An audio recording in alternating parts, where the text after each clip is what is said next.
আসসালামু আলাইকুম, কেমন আছেন সবাই? আশা করি ভালো আছেন। শামীমাস কিচেনে আপনাদের সকলকে স্বাগতম। ঈদ তো দেখতে দেখতে চলেই গেছে। ঈদে সবাই পোলাও মাংস খেতে খেতে বোর হয়ে গেছে নিশ্চয়ই।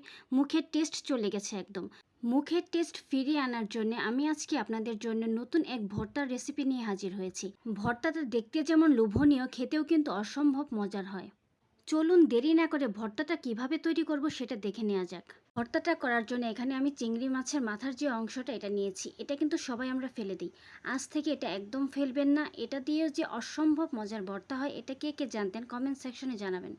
চিংড়ি মাছের মাথার অংশটাকে আমি ভালো করে ধুয়ে পরিষ্কার করে নিয়েছি। কিছু রসুন কুচি, কিছু পেঁয়াজ কুচি এবং কিছু কাঁচামরিচ আমি নিয়েছি। কাঁচামরিচটাকে আমি মাঝখান থেকে অর্ধেক করে নিয়েছি। এতে করে কাঁচামরিচটা ভাজার সময় ছিটে আসবে না।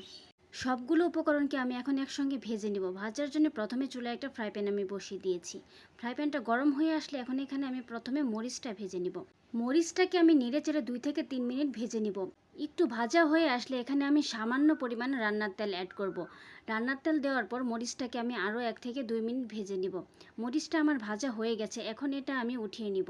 মরিচটা ওঠানো হয়ে গেলে এখন ফ্রাই প্যানে আমি সামান্য পরিমাণ তেল দিয়ে নিব। তেলটা গরম হয়ে আসলে এখানে আগে থেকে ধুয়ে পরিষ্কার করে রাখা চিংড়ি মাছের মাথাটা দিয়ে দিব। মাথাটা দেওয়া হয়ে গেলে এখানে আমি সামান্য পরিমাণ লবণ এবং হাফ চা চামচ হলুদের গুঁড়া দিয়ে ভালোভাবে নেড়েচেড়ে লাল লাল করে মুচমুচে করে ভেজে নেব।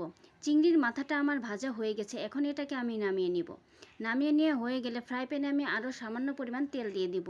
তেলটা গরম হয়ে আসলে এখানে কেটে রাখা রসুন এবং পেঁয়াজ কুচি দিয়ে এখানে হাফ চা চামচ হলুদের গুঁড়া এবং সামান্য পরিমাণ লবণ দিয়ে পেঁয়াজ রসুনকে ভালোভাবে লাল লাল করে ভেজে নিব। পেঁয়াজ রসুনগুলো আমার লাল লাল করে ভাজা হয়ে গেছে। এখন এগুলোকে নামিয়ে ঠান্ডা করে শিলপাটায় পিষে ভর্তাটা করে নিব। ভর্তাটা করার জন্য এখানে আমি শিল আর পাটা নিয়েছি। এখন আগে থেকে ভেজে রাখা চিংড়ি মাছের মাথাটাকে শিলপাটায় একদম মিহি করে বেটে নিতে হবে, যেন কোনো দানা দানা না থাকে। যদি দানা দানা থাকে তাহলে কিন্তু খেতে ভালো লাগবে না। চিংড়ি মাছের মাথাটা কিন্তু আমার একদম মিহি করে বাটা হয়ে গেছে। দেখেন এটা কতটা মিহি হয়েছে। যদি মিহি করে বাটা না হয় তাহলে কিন্তু মুখে দানা দানা লাগবে, তখন খেতে ভালো লাগবে না। এখন আমি মরিচগুলোকে বেটে নিব। ঝালটা আপনারা বুঝে দিবেন, যে যেমন ঝাল খেতে পছন্দ করেন। মরিচের সাথে আমি পরিমাণ মতো লবণ দিয়ে মরিচটাকে বেটে নিব।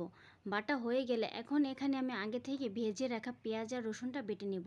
পেঁয়াজ আর রসুনটাকে কিন্তু আমি একদম মিহি করে বাটবো না, একটু আস্ত আস্ত রাখবো। এই তো তৈরি হয়ে গেল আমার মজাদার চিংড়ি মাছের মাথার ভর্তা। এখন এটাকে গরম ভাতের সাথে সার্ভ করে দিবেন। তৈরি হয়ে গেল মজাদার চিংড়ি মাছের মাথার ভর্তা। অনেকেই এই চিংড়ি মাছের মাথাটা ফেলে দেন, আজ থেকে আর ফেলবেন না।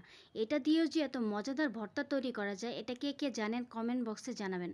গরম ভাতের সাথে এই ভর্তাটা খেতে অসম্ভব মজার হয়। এই ঈদে যাদের মুখের টেস্ট একদম চলে গিয়েছে, মুখের টেস্ট ফিরিয়ে আনার জন্য এই ভর্তাটাই যথেষ্ট। আমার ফুল ভিডিওটি দেখে আপনারাও বাসায় তৈরি করে নিন। সম্পূর্ণ ভিডিওটি দেখার জন্য ধন্যবাদ। ভিডিওটি যদি ভালো লেগে থাকে লাইক কমেন্ট শেয়ার দিয়ে পাশে থাকবেন। নতুন নতুন ভিডিও সবার আগে পেতে ফেসবুক পেজটি ফলো দিয়ে রাখেন। যদি ইউটিউব চ্যানেল থেকে দেখে থাকেন সাবস্ক্রাইব করে পাশে থাকা বেল আইকনটি অন করে দিন। ধন্যবাদ।